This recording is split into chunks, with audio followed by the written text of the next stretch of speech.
हे दोस्तों नमस्कार। एक बार फिर से स्वागत है आपके अपने यूट्यूब चैनल देव जी के ट्रिक्स में। तो दोस्तों हम लोग यहाँ पर डेली की तरह हिंदी का फुल टेस्ट लगाएंगे, जहाँ पर आपके 60 प्रश्न हैं। काफ़ी अच्छे प्रश्न हैं। ये क्लास जो आपकी होती है वो आपकी 8:30 बजे होती है डेली, ठीक है। रात 8:30 बजे आपकी क्लास होती है, डेली होती है, ठीक है। और यहाँ पर काफ़ी बच्चों के कमेंट आते हैं कि सर ये क्लास किसके लिए है। तो भाई हिंदी की क्लास है। किसी एग्ज़ाम में प्रश्नों की संख्या कम होती है, किसी में ज़्यादा होती है, ठीक है। ये जो हमारी क्लास है ऑल इंडिया है, चाहे आप राजस्थान से हो, चाहे एमपी से हो, चाहे यूपी से हो, आप कहीं से भी हैं, आसानी से तैयारी कर सकते हैं, क्योंकि हम सभी एग्जाम की हिंदी के प्रैक्टिस सेट सॉल्व करवा देते हैं, ठीक है। तो चलते स्टार्ट करते हैं और सभी प्रश्न आप देख सकते हैं आपके प्रीवियस ईयर के हैं। चलिए स्टार्ट करते हैं। गुड इवनिंग सभी को, गुड इवनिंग। चलिए गुड इवनिंग सभी को, गुड इवनिंग। सभी लोग वीडियो को एक बार लाइक कर दीजिए। जिन लोगों ने अभी लाइक नहीं किया है वीडियो को लाइक कर दें, फिर हम लोग क्लास को स्टार्ट करते हैं। लाइक कर दिया। चलिए स्टार्ट करते हैं। यहाँ पर आपका प्रश्न है कि काव्य कविता का शाब्दिक अर्थ है। काव्य कविता का शाब्दिक अर्थ क्या होता है? तो काव्यात्मक रचना या कवि की कृति, काव्यात्मक रचना या कवि की कृति जो छंदों की श्रृंखलाओं में विधिवत बांधी जाती है, उसे ही हम लोग क्या बोलते हैं? तो काव्य कविता कहते हैं। तो इसका जवाब जो आपका है वो आपका ए वाला यहाँ पर आपका सही हो जाएगा, ठीक है। ये आपका यहाँ पर सही हो जाएगा। और जो प्रश्न आपके लिए नया हो उसका स्क्रीनशॉट ले लीजिएगा, ठीक है। क्योंकि जब भी कभी एग्जाम में आए या आपके प्रैक्टिस सेट में मिले तो आपको लगे कि नहीं, इस प्रश्न को हमने कॉपी में नोट किया है और इसको हमने पढ़ा भी है, ठीक है। चलिए अगला प्रश्न आपका दिया है कि कलगी तुर्रा किस क्षेत्र का लोकप्रिय गीत है? कलगी तुर्रा किस क्षेत्र का लोकप्रिय ये गीत है? तो याद रखिए कलगी तुर्रा ये जो आपका होता है ये आपके मंडला, मालवा, बुंदेलखंड, निमाड़ क्षेत्रों से या निमेड़ क्षेत्रों में आपका लोकप्रिय आपका है। तो ऑप्शन आपका यहाँ पर कौन सा हो जाएगा? डी वाला, ठीक है। और अगला प्रश्न आपका है कि भाषा के 3 रूप होते हैं। भाषा के 3 रूप कौन कौन से होते हैं? कौन कौन से? तो याद रखिए भाषा में आपकी देखो मौखिक भाषा होती है, फिर लिखित भाषा होती है, फिर आपकी सांकेतिक होती है ना। मौखिक भाषा, लिखित भाषा, सांकेतिक भाषा, ये आपकी 3 भाषाएं होती हैं। याद रखिए क्वेश्चन हर एक एग्जाम पूछा जाता है, चाहे यूपी टेट हो, चाहे सी सेट हो, किसी में हो, ऐसे प्रश्न आपको पूछे जाते हैं। अगला है महाकाव्य क्या है? आपने महाकाव्य पढ़े होंगे। तो भाई महाकाव्य होता क्या है? महाकाव्य क्या होता है यहाँ पर? तो कह रहा आपसे कि का नायक कोई मानव राजा। देखिए इसका जवाब जो होगा हो जाएगा, यह हो जाएगा आपका डी वाला, ठीक है। कि सगर्वबद्ध और उसका नायक कोई देवता, राजा या धीरोदात्त गुण संपन्न क्षत्रिय होना चाहिए। देख लीजिए महाकाव्य में क्या गुण होने चाहिए? तो इसमें आपके देखो वैश्य नहीं होना चाहिए, ठीक है। यहाँ पर ये भी नहीं। यहाँ पर जो आपका होना चाहिए कौन सा? तो सर्गबद्ध उसका नायक कोई देवता, यह कह सकते हैं राजा, या धीरोत्तवाद गुण संपन्न क्षत्रिय होना चाहिए, ठीक है। तो इस प्रकार से याद रखिएगा राइट आंसर आपका कौन सा हो जाएगा? डी वाला आपका हो जाएगा। नया प्रश्न है, इसे भी आप स्क्रीनशॉट ले लीजिए और कॉपी में इसे भी नोट करिएगा, ठीक है। चलिए अगला प्रश्न आपका है कि मातृभाषा कहलाती है। मातृभाषा, देखिए यहाँ पर दिया है मातृभाषा अर्थात माता की भाषा। यहाँ से पॉइंट आपको समझ में ये आ रहा है कि मातृभाषा ये है कि वह भाषा जिसे बालक अपने परिवार से अपनाता है, वह सीखता है। या हम लोग ये कह सकते थे कि वो बालक जब क्या होता है, कोई भी भाषा होती है अपनी माँ से ही सीखता है। माँ से ही तो स्टार्टिंग होती है ना। तो माँ को पर्सनल नहीं दिया गया है, परिवार से दे दिया गया है। तो इस कारण से ऑप्शन आपका यहाँ पर कौन सा हो जाएगा? बी वाला आपका यहाँ पर सही हो जाएगा। वह भाषा जिसे बालक अपने माता या परिवार से अपनाता है या सीखता है उसे मातृभाषा कहते हैं। समझ में आ गया ना। चलिए अगला प्रश्न आपका है कि भाषा की परिभाषा है। भाषा की परिभाषा क्या है? तो भाई भाषा की परिभाषा आपकी क्या हो जाएगी? 66 में देखिए भाषा की परिभाषा हम लोग कहेंगे कि भाषा वह साधन है जिसके द्वारा मनुष्य बोलकर, सुनकर, लिखकर व पढ़कर अपने मन के भावों या विचारों को आदान प्रदान करता है, ठीक है। क्योंकि यहाँ पर देखो आंसर जो आपका है वो आपको कौन सा? ये आपका बी वाला हो जाएगा, ठीक है। यहाँ पर देखो सब कुछ दिया है कि भाषा वह साधन है जिसके द्वारा मनुष्य बोलकर, सुनकर, लिखकर, पढ़कर अपने भावों को या मन के भावों को विचार प्रदान करता है। यहाँ पर देखो पहले वाले में गलती क्या है कि जिसके द्वारा मनुष्य सिर्फ पढ़कर, तो ऐसा तो नहीं है, भाषा को सिर्फ पढ़कर ही किया जा सकता है, सुनकर भी तो हम कर सकते हैं ना। तो इस कारण से कह सकते वो तो आपका गलत हो गया है ना। और यहाँ पर देखो आदान प्रदान नहीं कर सकता है, तो ये भी गलत है, कहीं ना कहीं आपके गलत है। ऑप्शन आपका यहाँ पर सिर्फ कौन सा है, बी वाला है। इसका भी स्क्रीनशॉट आप ले लीजिए।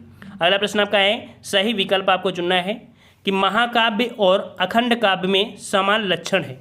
देखिए महाकाव्य और जो खंड काव्य, इनमें क्या अंतर होता है, क्या समान लक्षण होते हैं। तो समान लक्षण की बात किया है तो याद रखिए महाकाव्य और खंड काव्य, इनमें जो आपकी समानता होती है वो एक चीज़ की होती है, कौन सी, ये होती है आपकी कथानक और आपके यहाँ पर उपस्थापन। कथानक उपस्थापन ये आपके समान लक्षण होते हैं जो कि महाकाव्य और आपके खंड काव्य में होते हैं। ठीक है, डी नंबर आपका हो जाएगा। और अगला प्रश्न आपका है कि जिनमें छंद नपे तुले और परिभाषित नियमों के अनुसार हों उसे क्या कहते हैं। जिनमें छंद नपे तुले और परिभाषित नियमों के अनुसार हों उसे क्या कहते हैं।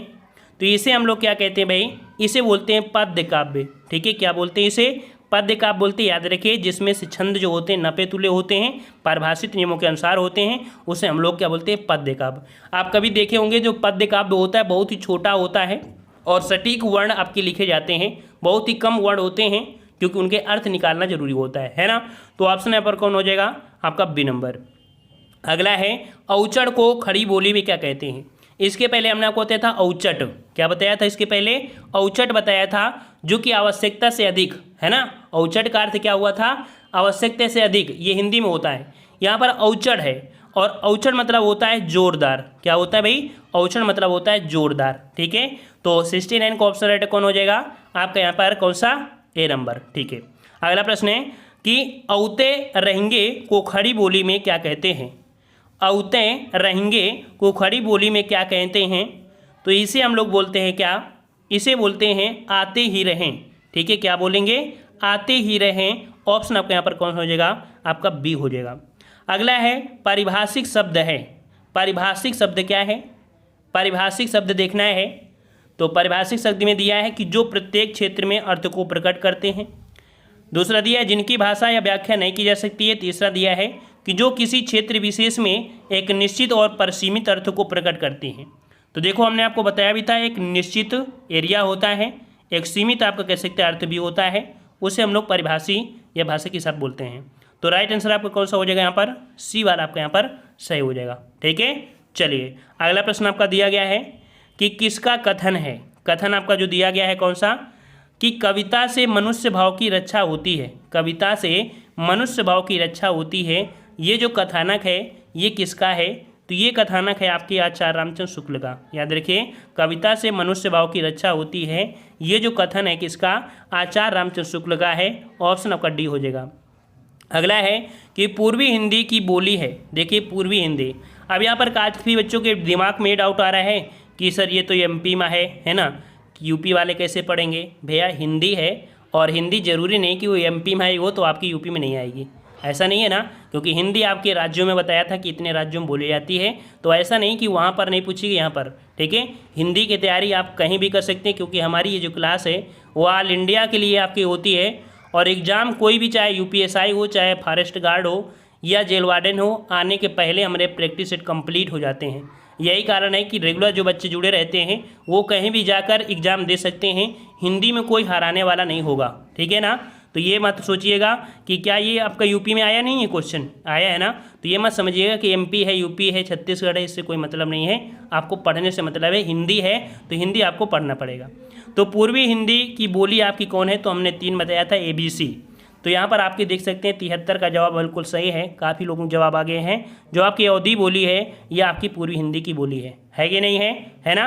देखो खड़ी बोली ये आपकी पश्चिमी हिंदी में आती है, मेवाती राजस्थान में आती है, और कन्नौजी भी आपकी आती है किसमें, तो पश्चिमी हिंदी में आती है। ठीक है, चलिए बघेली किस प्रदेश की बोली है।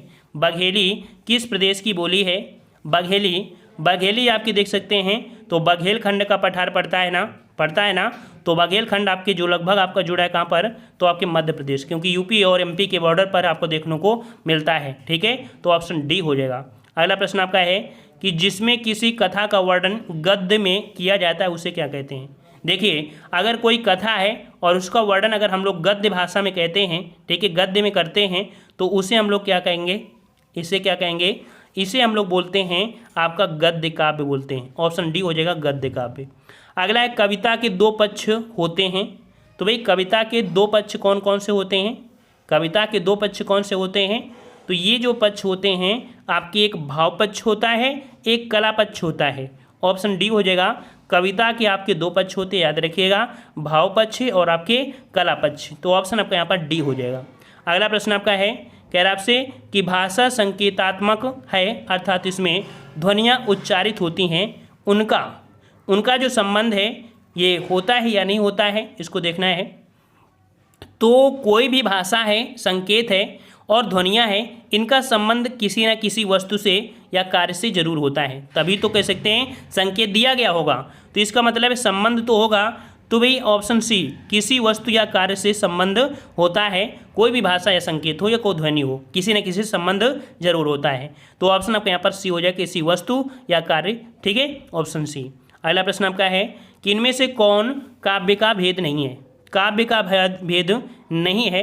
काव्य की बात किया है तो भाई काव्य में देख सकते हैं कि मुक्तक काव्य, महाकाव्य और प्रबंध काव्य, ये तो हैं। तो भाई चुटकुले कहाँ से आ जाएंगे, चुटकुले तो नहीं होंगे ना।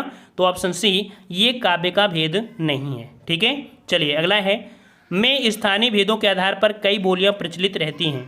मतलब कह सकते हैं कि किसके आधार पर, यहाँ पर बोलियां होती हैं, कई जगह आपके प्रचलित भी रहती हैं, है ना। तो यहाँ पर आप देख सकते हैं कि जो विभाषा होती है, यहाँ पर भरा जाएगा विभाषा। विभाषा में स्थानीय वेदों के आधार पर कई बोलियां प्रचलित होती हैं।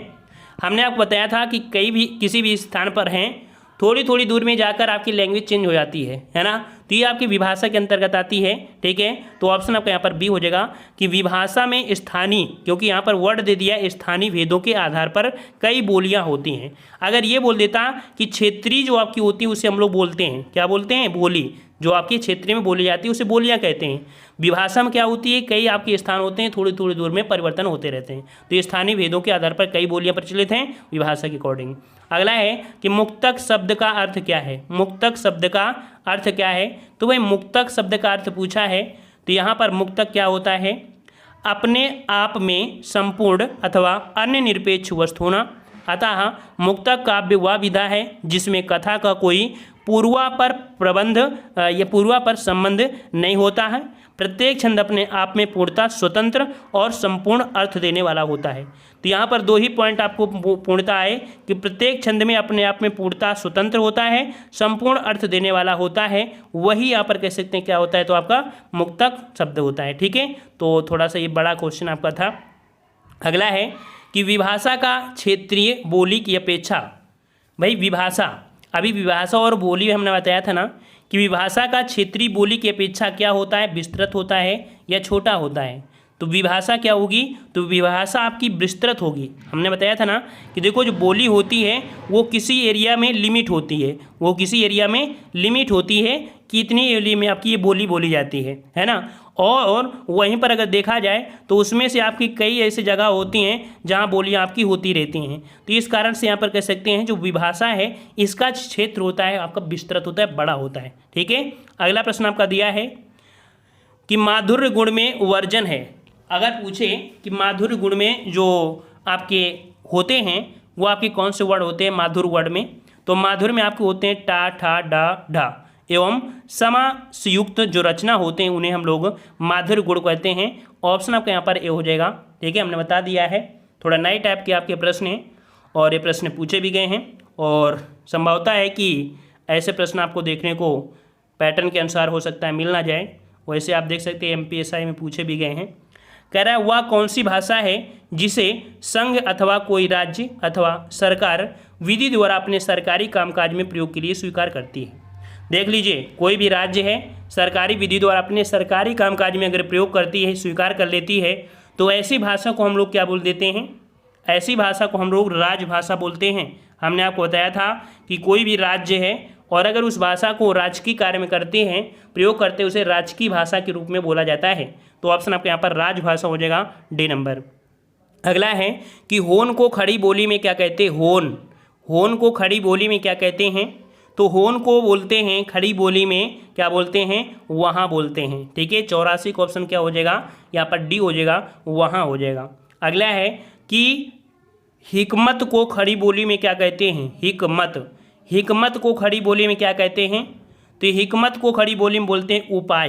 क्या बोलते हैं भाई, तो उपाय बोलते हैं।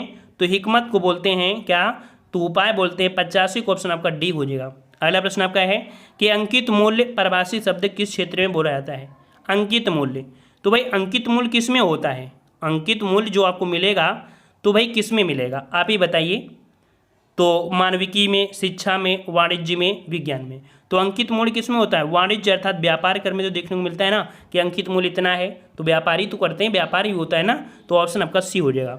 अगला है कि अवशोषण का पारिभाषिक शब्द किस क्षेत्र में बोला जाता है, अवशोषण पारिभाषिक शब्द किस क्षेत्र में, देख लीजिए अवशोषण। तो भैया अवशोषण जो आपका है वो आपका कौन सा, तो ये आपका 87 का जवाब हो जाएगा सी नंबर।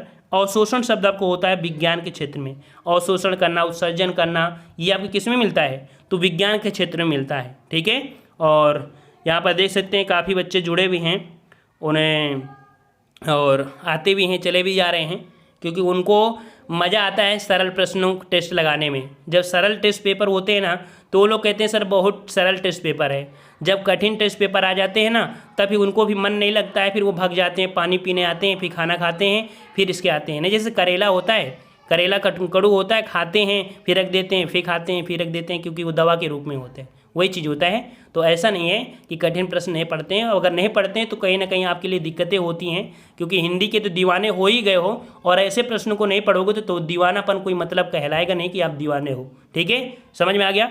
चलिए, अजुए को खड़ी बोली में क्या कहते हैं, अजुए को खड़ी बोली में क्या कहते हैं, तो अजुए को खड़ी बोली में बोलते हैं आज ही। क्या बोलते हैं भाई, आज ही बोलते हैं, ऑप्शन आपका सी हो जाएगा। अगला प्रश्न आपका है कि अतिरिक्त अनुदान पारिभाषिक शब्द किस क्षेत्र में बोला जाता है, अतिरिक्त अनुदान पारिभाषिक शब्द किस क्षेत्र में बोला जाता है, तो ये जो बोला जाता है आपका जवाब हो जाएगा ऑप्शन राइट, यहाँ पर बी नंबर। अतिरिक्त अनुदान, अनुदान जो होता है वो कहाँ पर होता है, तो आपके वाणिज्य में होता है। देखो मानवीय तो होगा नहीं, विज्ञान भी नहीं होगा, स्वास्थ्य नहीं, तो अतिरिक्त अनुदान जो आपका है वाणिज्य में होगा। ठीक है, और अगला प्रश्न है कि अवसर को खड़ी बोली में क्या कहते हैं, अवसर, अवसर दिया है ना अवसर, तो भाई अवसर है, और इसे हम लोग क्या बोल देंगे भाई, क्या बोल देंगे, तो अवसर ही तो बोलेंगे ना, तो ऑप्शन आपका डी हो जाएगा, अवसर हो जाएगा। ठीक है, अगला है कि इनमें से क्या कविता के पदों में सक्रियता और प्रभावशीलता लाता है।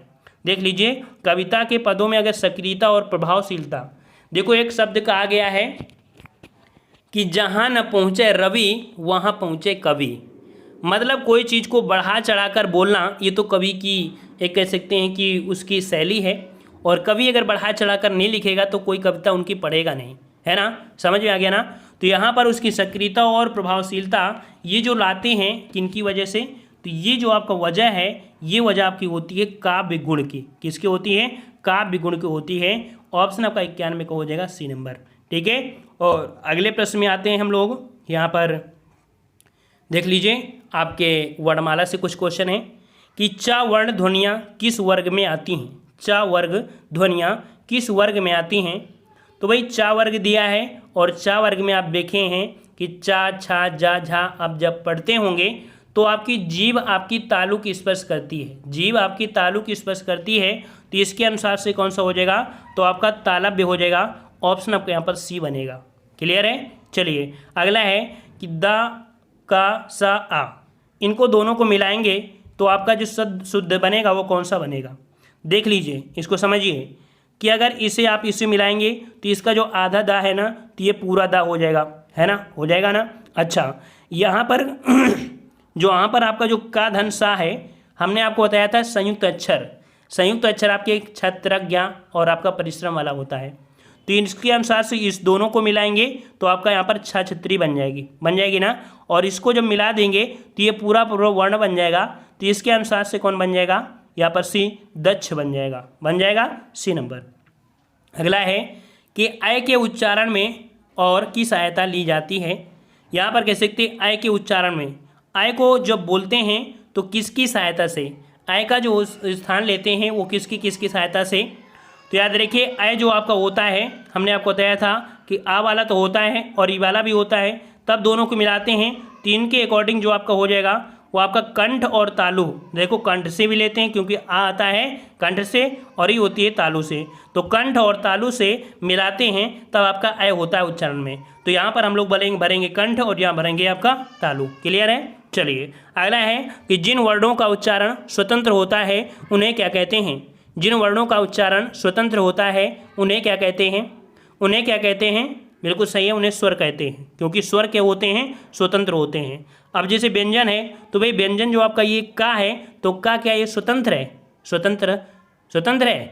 नहीं, ये स्वतंत्र नहीं है। स्वतंत्र जो आपका होता है वो आप इस वाला जो आधा है ये स्वतंत्र हो जाएगा, लेकिन इसमें से कहीं ना कहीं देखा जाए तो आपका आ की मात्रा जो आपकी है वो आपकी जुड़ी है, इस कारण से व्यंजन कभी भी आपके कह सकते हैं स्वतंत्र नहीं होते, स्वर आपके स्वतंत्र होते हैं। क्लियर है? चलिए अगला है कि ढा वर्ण का उच्चारण स्थान और वर्ण है। यहाँ पर ढा वर्ण का उच्चारण, तो ढा वर्ग में देखते हैं थोड़ा सा, यहाँ पर ढा वर्ग है तो ढा वर्ग जो आपका होता है ये आपके टा वर्ग में आता है ना, टा वर्ग में आता है। तो भाई जो ढा ढक्कन है, ढा ढक्कन का स्थान देखा जाए तो कौन से स्थान में आएगा? तो आपने पढ़ा होगा टा, ठा, डा, फिर आपका ढा, है ना, तो चौथा स्थान आ गया ना, तो टा वर्ग और चौथा स्थान, तो इसके अनुसार से कौन सा आपका बनेगा? तो यहाँ पर आपका बनेगा कौन सा? आपका बी वाला आपका बन जाएगा टा वर्ग और आपका चौथा स्थान। क्लियर हुआ? चलिए अगला प्रश्न आपका है कि हिंदी वर्णमाला में स्वरों की संख्या है, तो हिंदी वर्णमाला में स्वरों की संख्या कितनी होती है भाई? कितनी होती है? तो हमने बताया था जब भी कभी आए तो आपको 11 ही आंसर लगाना है, 11 ही लगाना है। तो यहाँ पर आपका भरा जाएगा आपका कौन सा? आपका ए भरा जाएगा। ओके, चलिए अगला प्रश्न आपका है कि संगम शब्द में किस तरह की अशुद्धि है? संगम जो दिया गया है, तो भाई संगम जो लिखा जाता है किस प्रकार से लिखते हैं ये आपसे पूछा है। तो यहाँ पर कह सकते हैं संगम में ऐसी आपकी छोटी सी आपकी बिंदी लगा दी जाती है। तो यहाँ पर ये चंदी बिंदी नहीं होना चाहिए था, ये अनुनासिक आपकी ये आपकी अशुद्धि है। ठीक है, ऑप्शन आपका सी हो जाएगा। अगले तरफ बढ़ते हैं। यहाँ पर आपके कुछ दिए हैं वर्तनी से संबंधित कि प्रेमचंद का साहित्य राष्ट्रीय चेतना का पुंजीभूत, यहाँ पर देखो जहाँ पर अंडरलाइन है वहीं पर बताना है कि पुंजीभूत जो आपका है वो सही कौन सा है कि अच्छाइयों को ग्रहण करो और बुराई का त्याग करो। यहाँ पर आपको बताना है बुराई, तो बुराई को अगर यहाँ पर शुद्ध करें तो आपका कौन सा बनेगा? बुराई। तो बुराई जो होता है एक नहीं बुराइयाँ होता है, क्या होता है? बुराइयों को अच्छाइयों को, क्योंकि यहाँ पर दिया है अच्छाइयों तो यहाँ पर आपको होना चाहिए बुराइयों, तो इसके अनुसार से क्या बनेगा? अच्छाइयों को ग्रहण करो और बुराइयों का त्याग करो, तो ऑप्शन आपका ए हो जाएगा। ठीक है, अगला है निम्न से सही शब्द चुनना है, सही शब्द आपको चुनना है। और सही शब्द देखा जाए तो आदर्श जो लिखा जाता है किस प्रकार से, आदर्श जो लिखा जाता है किस प्रकार से बताना है। चलिए 3 का जवाब बिल्कुल सही है काफ़ी लोगों का। यहाँ पर आपका जवाब हो जाएगा ऑप्शन राइट, यहाँ पर आपका ए नंबर जो आदर्श हो जाएगा वो इस प्रकार से लिखते हैं। ठीक है, अगला है कि निम्नलिखित में से उचित शब्द का चयन करना है। औद्योगिक किस प्रकार से लिखते हैं? औद्योगिक जो लिखते हैं वो किस प्रकार से लिखते हैं? तो 4 का जवाब देना है औद्योगिक। छोटी आपकी होती है ना, तो औद्योगिक, यहाँ पर ओ की मात्रा होती है, ओ की मात्रा में आपका ये होगा, क्योंकि इस वाले में आप देख सकते हैं कि जो मात्रा है, मात्रा जो आपकी है तो धो में आपकी ओ की मात्रा है, तो ये तो आपका नहीं हो सकता है। ठीक है, तो आपका ए वाला हो जाएगा। अगला है जिस शब्द में त्रुटि है उसका चयन करना है। यहाँ पर छत्र छाया पढ़े हैं आपने, या छत्रो छाया पढ़े हैं, या छत्री छाया, क्या आपने पढ़ा है? आपने पढ़ा क्या है?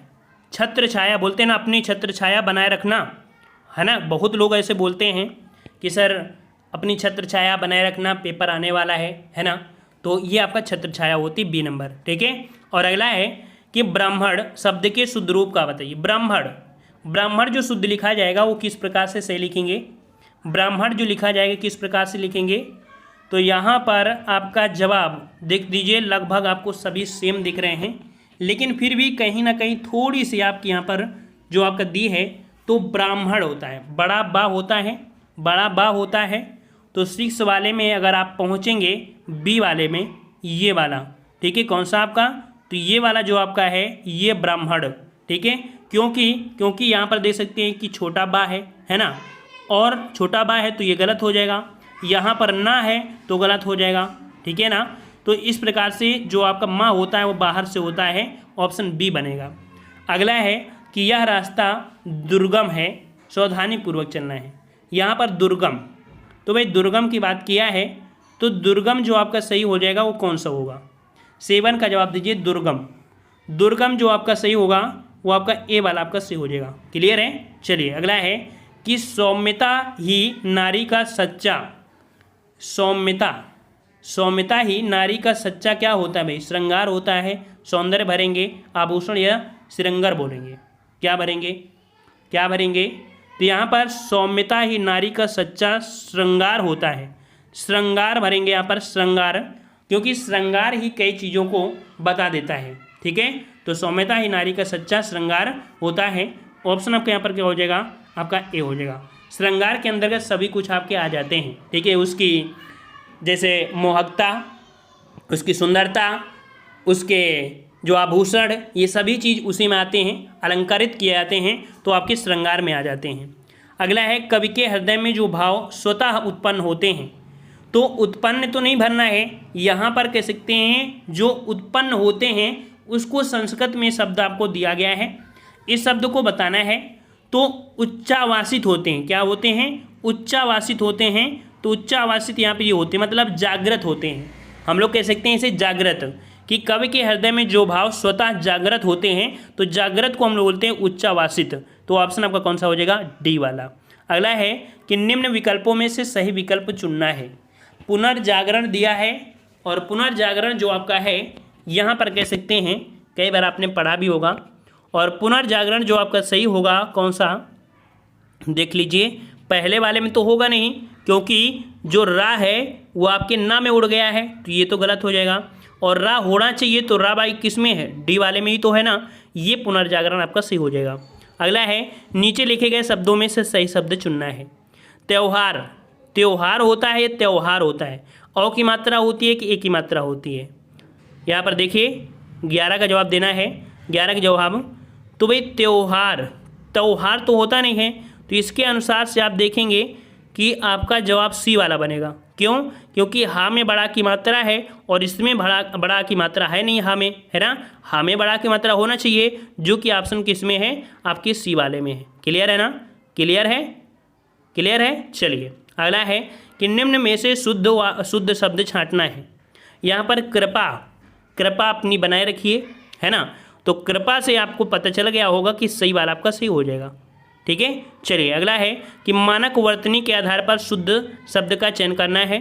यहाँ पर शुद्ध शब्द की बात करें तो मृत्युदंड दिया है, मृत्युदंड दिया है, तो मृत्युदंड जो आपका हो जाएगा कौन सा?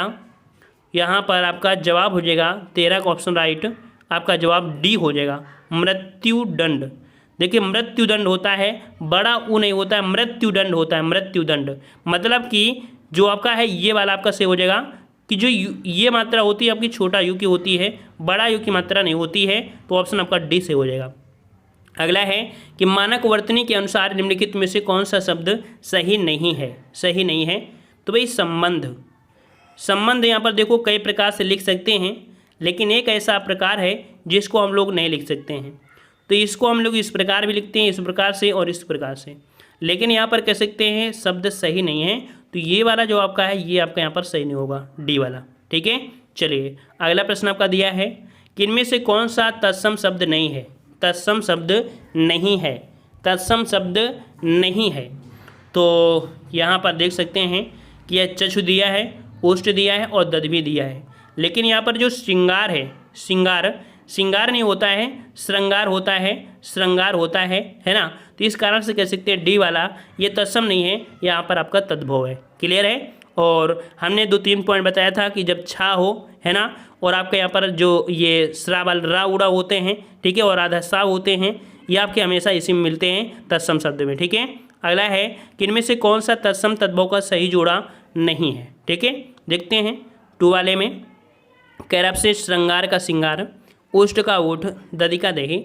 यहाँ पर दिया है नज़र और आँख, तो भाई नज़र और आँख का मेल तोल होता है क्या? चक्षु होती है, चक्षु, चक्षु मतलब आँख होता है, तो ये आपका गलत हो गया। ठीक है, अगला प्रश्न दिया है कि संस्कृत भाषा के शब्द जिनका हिंदी भाषा में प्रयोग करने पर रूप परिवर्तित नहीं होता है वो शब्द क्या होते हैं? देखो, चाहे उसको हम लोग हिंदी में प्रयोग करें चाहे संस्कृत में प्रयोग करें, उसका रूप परिवर्तन अगर नहीं होता है, तो इसे हम लोग क्या बोलते हैं?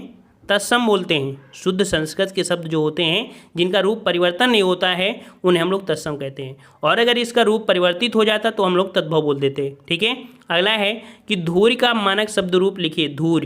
धूरी का मानक शब्द जो होता है वो आपका धूल होता है। क्या होता है भाई? धूल होता है। ऑप्शन डी हो जाएगा, धूल। ठीक है, और हाँ, इतने प्रश्न थे। लगभग आपके यहाँ पर 62 प्रश्न से ही ज़्यादा आपको देखने को मिले होंगे।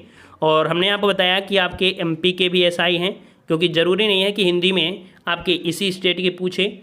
देखो, यूपीएससी है ना, यूपीएससी है या कोई भी आयोग बनाता है, बहुत बच्चे होते हैं एमपी का भी फार्म भर लेते हैं, बिहार का भर लेते हैं, राजस्थान का भर लेते हैं, और बहुत बाहरी लोग होते हैं अपने यूपी का भी भर लेते हैं। तो ऐसा नहीं कि हमको पढ़ना नहीं है, हिंदी पढ़ रहे हैं तो भाई 100 दिन में अगर आपको 5 दिन अगर अदर स्टेट का भी अगर पढ़ लिया जाए तो भाई आपको पढ़ना अनिवार्य है, क्योंकि हिंदी है, हिंदी पूछ कर नहीं आएगी कि ये आपके नहीं आता है। कभी आपको दिक्कत हो सकती है कि भाई हम हिंदी की फुल तैयारी आपकी है, गारंटी ले सकते हैं, लेकिन एग्ज़ाम में अगर ऐसे वर्ड आ गए तो आप गिर पड़ोगे, है ना, भी कहोगे हिंदी बहुत कठिन होती है। 5 प्रश्न आपकी ईमानदारी से अगर बहुत कठिन आ गए तो आप कहोगे हिंदी बहुत कठिन आई थी, लेकिन वही 5 प्रश्न अगर आ जाए का क्या है, चा क्या है, तो कहोगे हिंदी बहुत सरल है। चाहे 25 में आप 15 ही सही करके आएँ और सरल 5 प्रश्न आ जाएँ तो आपको बहुत खुशी होगी, लेकिन 25 में चाहे 20 आप सही कर दें, लेकिन अगर 5 प्रश्न आपके बहुत कठिन आ जाएं तो आप कहोगे हिंदी बहुत कठिन थी। तो हमारा फर्ज यही होता है, आप देखते हैं कि कभी कभी टेस्ट पेपर बहुत सरल होता है, कभी आपका कठिन भी होता है ना। जो बच्चे यहाँ पर कठिन टेस्ट पेपर को देख के भाग जाते हैं तो उनका भविष्य अंधकार की श्रेणी में रहेगा, है ना, क्योंकि वो जब उनको ये ज्ञान है कि इस चैनल में रोज़ हिंदी होती है, कभी कठिन होगी तो कभी सरल होगी, और अगर सरल पढ़ते हो तो भाई आपको पढ़ने का कोई फ़ायदा नहीं है, को औचित्य आपका नहीं बनता है। ठीक है ना,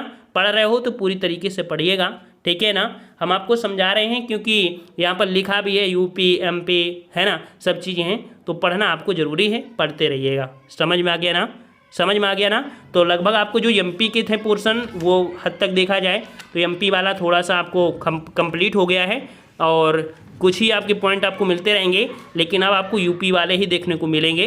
ठीक है, ज़्यादातर आपको यूपी के ही होंगे।